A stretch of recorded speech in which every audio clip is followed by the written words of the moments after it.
ये एक ऐसा समय है जब आपके पास समय ही समय है, लेकिन जब कोई चीज जरूरत से ज्यादा होती है तब उसका ठीक से इस्तेमाल नहीं हो पाता। और शायद ऐसा ही कुछ आपके साथ भी हो रहा है। जो समय का मोल समझते हैं, समय उन्हें अनमोल बना देता है। एक टॉपर से पूछा गया कि आप कितनी देर पढ़ाई करते हैं। उसने जवाब दिया, जब तक मेरे हर दिन का बनाया गया गोल पूरा ना हो, फिर चाहे उस गोल को पूरा करने में अगली सुबह का सूरज ही क्यों ना निकल आए। इसी तरह आपको भी अपने हर दिन का एक गोल सेट करना होगा, अपनी इच्छा शक्ति को मजबूत करना होगा, खुद को इतना मजबूत करना होगा कि चाहे कितना भी डिस्टरबेंस हो, किसी भी हाल में अपने गोल को पूरा करना है। जरा सोचकर बताओ कि तुम्हारे आज के दिन भर का क्या गोल है, या फिर ये दिन भी ऐसे ही बिना प्लानिंग के गुजर जाने वाला है। अगर आपका भी कोई प्लान या कोई गोल नहीं था तो मैंने आपको सबसे काम की चीज वीडियो की शुरुआत में ही बता दी है। अब बस आपको उस पर अमल करना है। किसी ने क्या खूब कहा है, अगर मेहनत आदत बन जाए तो कामयाबी मुकद्दर बन जाती है। केवल 22 वर्ष की उम्र में आईपीएस ऑफिसर बनने वाले सफीन हुसैन का कहना है कि जब भी आपको लगे कि आप चारों ओर से घिर गए हो, जब भी आपको लगे कि आपके पास कोई ऑप्शन नहीं है, उस वक्त याद रखना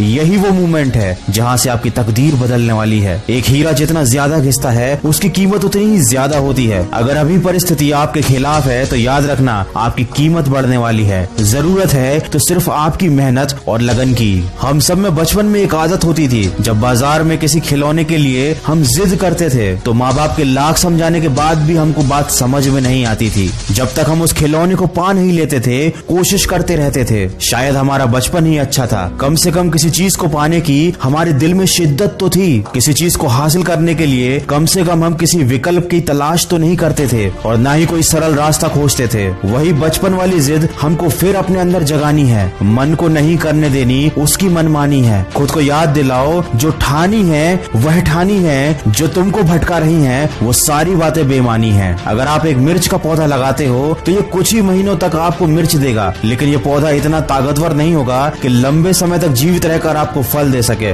लेकिन यदि आप आम के पेड़ लगाते हो तो ये 4 साल इंतजार करने के बाद आपको सालों साल फल देते रहेंगे। जिंदगी में सफलता भी कुछ इसी तरह मिलती है। जितना ज्यादा और लंबा संघर्ष, उतना ही बेहतर परिणाम होता है। याद रखिए, बुलंद हौसले खून में होते हैं, शक्ल में नहीं। किसी की परिस्थिति और शक्ल को देखकर उसके हौसलों का अंदाजा मत लगाना। कुछ लोग शांत रहकर अपने अंदर तूफान लिए होते हैं। दोस्तों, अभी लॉकडाउन चल रहा है और सभी लोग ऐसे बैठे हुए हैं जैसे समय रुक गया हो, लेकिन याद रखिए, समय रुका नहीं है, वो चलता ही जा रहा है। और मेरे यकीन कीजिए, जो इस समय जिंदगी में आगे बढ़ रहा है, जो इस समय पढ़ाई कर रहा है, वो दूसरों के मुकाबले बहुत आगे निकलता जा रहा है। माना कि ये थोड़ा सा मुश्किल है, लेकिन मुश्किल समय हर किसी की जिंदगी में आता है। लेकिन ये आपको डिसाइड करना है कि आपको इस समय से हार कर बैठना है या फिर अपनी जिद के साथ वापस उठकर खड़ा होना है। तो अपने लक्ष्य को याद कीजिए, आज के दिन का एक गोल सेट कीजिए और अपने उस गोल को तय किए समय पर कंप्लीट कीजिए, ताकि आपको दिन के अंत में अफसोस ना हो। याद रखिए, इस दुनिया में कुछ भी कर पाना असंभव नहीं है। बस आप सकारात्मक सोच के साथ अपने लक्ष्य की तरफ बढ़ते चलिए। मैं मिलूंगा आपसे अगले वीडियो में, जो आपके जीवन में सकारात्मक ऊर्जा को भर दे और आपको दिखाए एक